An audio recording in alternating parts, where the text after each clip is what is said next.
Nakabot sa Davao City ang top 3 overall ranking sa Batang Pinoy 2025 National Games nga gipahigayon gikan Oktubre 25 hangtod Oktubre 31 ning kasamtangang tuig. Base sa opisyal nga tali, nakakuha ang Davao City og 53 golds, 53 silvers og 68 bronze medals o kinatibuk ang 174 ka mga medalya. Ang Pasig City ang naguna sa listahan nga dunay 254 ka mga medalya.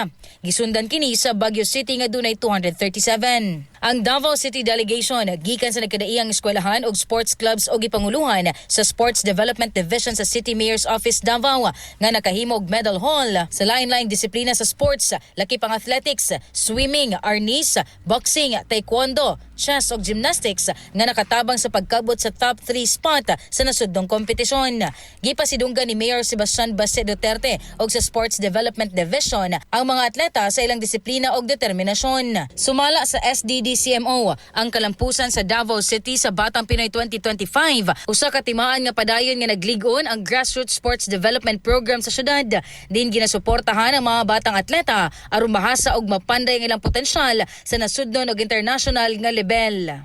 Mga katropa, arong kanunay himsog ang panglawas, batasana sa pag-inom ang Xantho na vitamin C, ang alkaline nga vitamin C. Alang sa nagkahiusang Pilipino para sa Pilipinas, katropang Juvet Espanyol, ex-FMU.